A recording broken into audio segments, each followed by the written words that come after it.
Hello dear students, we will solve some question paper numerical problems on unsteady flow. First problem, a rectangular tank 6 meter long and 1.5 meter wide is divided into two parts by a partition so that one part is 4 times the other. Find the time required for the difference of water levels in the two portions to be reduced to 1.2 meter if the water flows through an orifice in the bottom of the portion having an area of 58 centimeter squared and CD is equal to 0.6. This is the question. So usually when two tanks are having the same area, then we have to use the derived equation T is equal to A1 divided by CD. T is equal to, when area same, then T is equal to A1 by CDA root 2G whole multiplied by H1 to the power of 3 by 2 minus H2 to the power of 3 by 2, that is calculated in seconds. In this problem, it is given that two tanks of different areas. One is 4 times the other, that is different. But tank area itself is different, therefore we have to use this equation.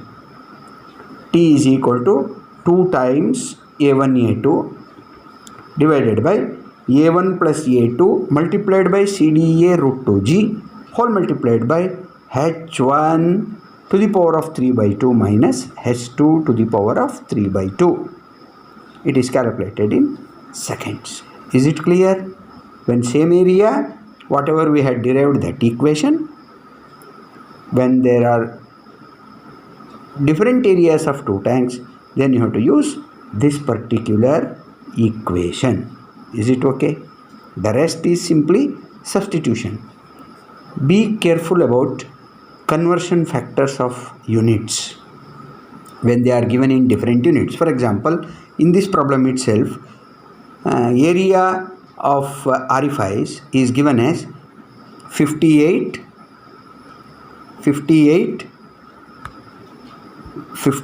centimeter squared. Area of orifice is given as 58 centimeter squared.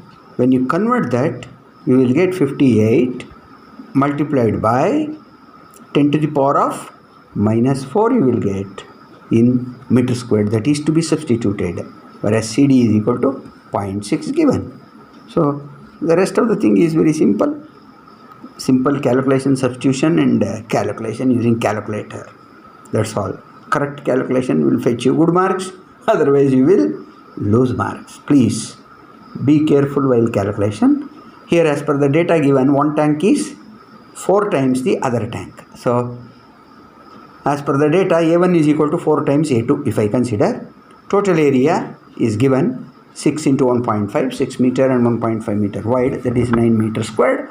Therefore substitute A1 in terms of A2. So 4A2 plus A2 is equal to 9, which implies A2 is equal to 1.8 meter squared. Therefore A1 is equal to 9 minus 1.8, that gives you 7.2 meter squared. A2 is equal to 1.8 meter squared.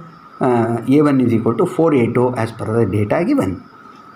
Next, H1 is equal to 3 meter given, H2 is equal to 1.2 meter given, CD is equal to 0.6 given, A is equal to 58 centimeter squared, that is nothing but 58 into 10 to the power of minus 4 meter squared. Just substitute in this equation T is equal to whatever the above formula we have written, you will get time T is equal to 119 seconds. That means 1 minute 59 seconds is the ultimate answer. Okay, next problem. Next problem on water hammer, that is on flowing, emptying the tank. This is time to require emptying the tank. Here it is on water hammer problem. We take on water hammer problem. What is given in the problem? A 100 centimeter dia steel pipe having 8 mm thickness, and it carries water at a rate of 2 meter cube per second. Determine the increase in the pressure of the valve at the end of the 3000 meter long pipeline if it is closed in 3 seconds. Means T given is 3 seconds. Given that Young's modulus of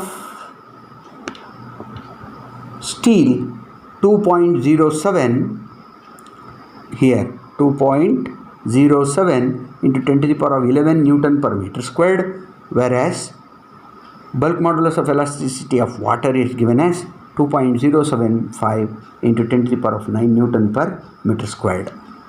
So we shall try to find the solution. Solution is here. The combined, first of all you find out combined effective bulk modulus KE is equal to K divided by 1 plus K by E multiplied by D by T.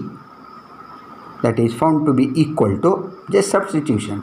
Everything, all data are given, just substitution. You need not have to worry for that. Where it is? Here. Just substitution, you will get 0.78 multiplied by 10 to the power of 9 Newton per meter squared is nothing but the value of KE, effective bulk modulus. Now after finding out the effective bulk modulus, the celerity of pressure wave C, can be calculated using the formula under the square root KE by rho. So if rho value is not given, you have to assume rho value if it is not given.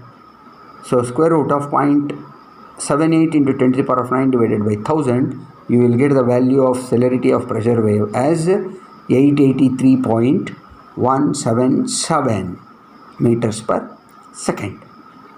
Anyway, it is velocity. So you can calculate TC, critical time, TC. First of all, you have to find out whether a valve closed suddenly or gradually. We have to know. So TC is equal to 2L by C. Here TC is equal to 2L by C. 2 times 3000 meter divided by C value 883.177. You will get 6.79 seconds. What is the value given to close the valve? T is given as 3 seconds, which is evidently less than TC. Therefore, what should be the closure of valve? It must be rapid. You see here, it must be rapid. It is rapid. Closure of valve is rapid. Therefore, we can use the formula to find the rise in pressure. Pi is equal to rho Vc. Rho is 1000, V is calculated, substitute, and C is calculated, substitute. You will get Pi is equal to 2248991.713, or it can be written as 2248.99 into 10 to the power of 3 Newton per meter squared, or kilonewton per meter squared, or kilopascal. Okay, that's all.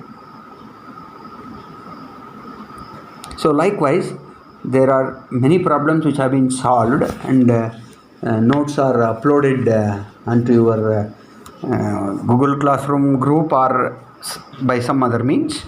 We will assign you some 3 to 4 numerical problems of different type from question paper only. not solved problems, question paper problems. You solve it and send it through Google Classroom for evaluation. We will evaluate it and we will return to you also for your information that whether you have done it correctly or not. We will stop here. We have completed one unit. We will try to see the second unit later in the next class. Okay? Thank you. Best of luck.